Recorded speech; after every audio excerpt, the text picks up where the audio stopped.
अब देखिए तीसरा प्रश्न क्या है, x का वर्ग प्लस x माइनस 12। तो इसे भी क्या करेंगे, सबसे पहले a x का वर्ग plus b x plus c से तुलना करने पर, तो यहाँ पास a बराबर कितना होगा 1, इसके सामने कुछ नहीं है मतलब क्या है 1 है। b बराबर भी क्या होगा, इसके सामने कुछ नहीं है मतलब 1 है।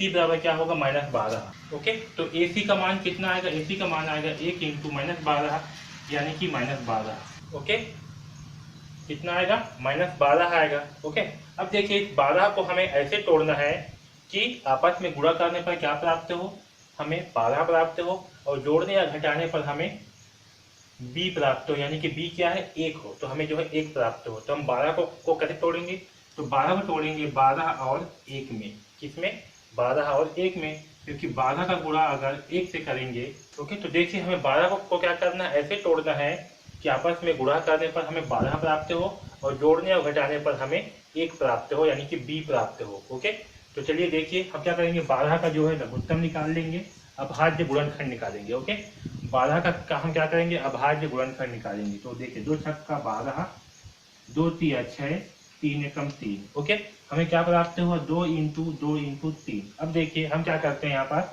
2 2 का जोड़ी बताएंगे तो क्या होगा, 2 दूनी 4, तो यहाँ होगा 4 इंटू 3। ओके, तो 4 इंटू 3 करते हैं, तो देखिए अगर हम जो है 4 में से 3 घटाएंगे, क्या घटाएंगे, 4 में से 3 घटाएंगे, तो हमें क्या प्राप्त होगा, 1 होगा, 1 प्राप्त।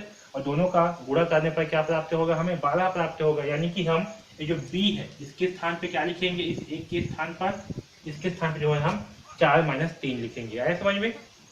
तो हम b का जो है क्या लिखेंगे, b मानी कि जो x से है इसके स्थान पे हम क्या लिखेंगे, 4 माइनस 3, क्योंकि x से क्या आगे क्या है, 1 है। ओके, तो उस 1 के स्थान पे हम क्या लिखेंगे, 4 माइनस 3 में जो है 1 को तोड़ेंगे। ओके, तो इस x के सामने कुछ भी नहीं है मतलब क्या है, 1 है, तो हम 1 को क्या लिखेंगे, 4 माइनस 3।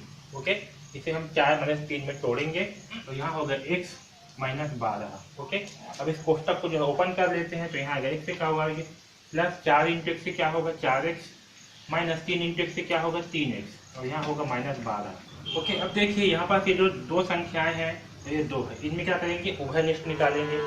तो देखिए यहाँ पास x है, x का वर्ग है 4x है, x के वर्ग को हम क्या लिख सकते हैं, x into x plus 4 into x. Okay, minus 3x को हम क्या लिखेंगे, 3 इंटू एक्स, माइनस 12 को हम क्या लिख सकते हैं, 4 इंटू 3। ओके, अब देखिए इन दोनों में क्या उभयनिष्ठ है, तो इसमें भी x है और इसमें भी x है, तो क्या करेंगे, x को जो है बाहर निकाल लेंगे, तो यहाँ x जो है बाहर में आएगा।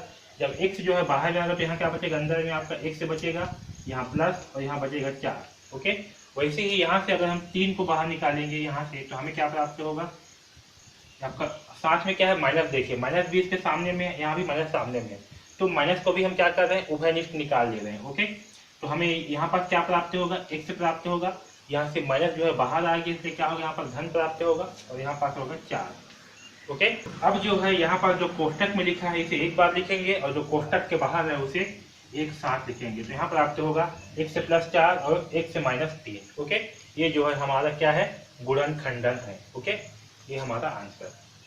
तो इस प्रकार से जो है हम इस प्रश्न क्रमांक 3 को हल करेंगे। ओके, अब देखिए चौथा प्रश्न है, इसे हम क्या करेंगे, सबसे पहले जो है ax का वर्ग प्लस bx प्लस c से तुलना करने पर। ओके, तो तुलना करने पर क्या होगा, a का मान आएगा 1, क्योंकि इसके सामने में कुछ भी नहीं है मतलब क्या होगा 1। b का मान क्या आएगा, क्योंकि यहाँ क्या है -8 है, तो हमें प्राप्त होगा -8। c का मान होगा 15। ओके, अब अगर हम a इंटू सी करते हैं तो हमें क्या प्राप्त होगा, a का मान 1 है और c का मान 15 है। ओके, तो हमें प्राप्त होगा 15। ओके, अब देखिए 15 को ऐसे तोड़ना है कि क्या प्राप्त हो, हमें आपस में गुणा करने पर 15 प्राप्त हो, और जोड़ने या घटाने पर हमें जो है -8 प्राप्त हो। तो चलिए तोड़ते हैं, तो देखिए 15 का क्या करेंगे, हम अभाज्य गुणनखंड निकाल लेंगे। तो 3 पंचे 15 और 5 एकम 5। ओके, यहाँ पर 2 ही प्राप्त हुआ, 3 और 5। ओके, तो यहाँ पास क्या हुआ, यहाँ पास जो है 2 अभाज्य गुणनखंड प्राप्त हुआ, 3 और 5। तो ऐसे हम क्या करेंगे, -3 -5 करेंगे, तो -3 -5 को आपस में जोड़ने पर क्या प्राप्त होगा, -8 होगा, और इसका जो है आपस में गुणा करने पर क्या होगा, -3 इंटू -8 करने पर हमें 3 पंचे 15 प्राप्त होगा। आया समझ में। तो हम क्या करेंगे, -3 और -5 में जो है इस 8 के स्थान पर लिखेंगे। ओके, इस 8 को हम क्या करेंगे, 8 को जो है -8 को जो है हम -3 और -5 जो है लिखेंगे। आया समझ में इतना? तो देखिए क्या है, x से क्या हुआ है कि -8x प्लस 15, तो हम क्या करेंगे इस -8 के स्थान पर -3 और -5 लिखेंगे। तो चलिए x से क्या हुआ है कि अब देखिए हम -8 के स्थान पे क्या लिख रहे हैं, -3 -5, इसलिए यहाँ पर क्या रहेगा, धन रहेगा। फिर -3 -5 इंटू एक्स प्लस 15। ओके, तो एक्स का गुणा जब अंदर में होगा तो हमें क्या प्राप्त होगा, एक्स से क्या हुआ है कि -3x, तो -3 से गुणा होगा एक्स का तो क्या आएगा -3x, और -5 से गुणा होगा तो क्या आएगा -5x। Okay, plus 15।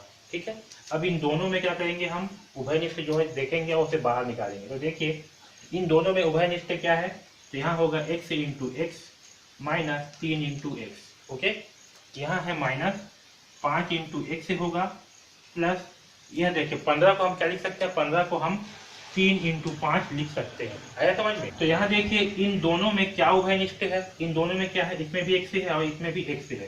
तो यहाँ से क्या करेंगे, x को बाहर निकाल लेंगे तो क्या प्राप्त होगा, यहाँ x -3। ओके, अब यहाँ देखिए यहाँ क्या है, -5 है, x है, 3 है, 5 है। ओके, तो यहाँ से हम क्या करेंगे, यहाँ से हम -5 जो है उभयनिष्ठ निकालेंगे। क्या निकालेंगे, -5। ओके, क्या करेंगे हम यहाँ से -5 को उभयनिष्ठ निकालेंगे। तो जब यहाँ से -5 निकालेंगे बाहर तो यहाँ क्या बचेगा, यहाँ धन बचेगा, यहाँ होगा धन x। ओके, लेकिन अब यहाँ समझो, यहाँ पास क्या है, धन है। ओके, और धन कब बनता है, धन जो है दो ऋण से मिल करके बनता है ना। दो ऋण का मान क्या होता है, धन होते हैं। जब गुणा करते हैं आपस में दो ऋण को तो क्या होता है, धन होता है। तो हम क्या कर रहे हैं, -5 बाहर निकाल रहे हैं। तो जब -5 बाहर निकाल रहे हैं तो यहाँ पर क्या बचेगा, एक माइनस आएगा। ठीक है, तो यहाँ होगा -3। ऐसे समझ में, क्योंकि यहाँ धन है और यहाँ से माइनस बाहर निकाल रहे हैं तो क्या होगा, यहाँ पास माइनस हो जाएगा। ठीक है, ऐसे समझ में। तो यहाँ से हम -5 निकाल रहे हैं तो यहाँ पर क्या बचेगा, x, और यहाँ पर बचेगा -3। ऐसे समझ में। देखिए कैसे, यहाँ क्या है, -5 x -3। ओके, इसका जब हम आपस में गुणा करेंगे तो हमें क्या प्राप्त होगा, -5 इंटू एक्स -5x -5 इंटू -3 क्या होगा, +15। हमें यही संख्या प्राप्त हुआ जो यहाँ पास है, प्राप्त हुआ ना। इसलिए हम क्या कर रहे हैं, जब यहाँ से माइनस बाहर निकाल रहे हैं तो धन के स्थान पे क्या आ जाएगा, माइनस, क्योंकि गुणा करने पर क्या होता है, दो माइनस जो है धन हो जाते हैं। है समझ में, इसलिए यहाँ पर क्या आएगा, माइनस आएगा। ठीक, यहाँ आएगा x -3। अब देखिए जो कोष्टक में है उसे एक साथ लिखेंगे, x -3 को एक बार, और जो कोष्टक के बाहर है उसे एक साथ लिखेंगे, x -5। ओके, तो ये जो है हमारा क्या है, आंसर है। ये जो है हमारा गुणनखंडन है। ओके, तो इस प्रकार से हम प्रश्न क्रमांक 4 को हल करेंगे। ओके।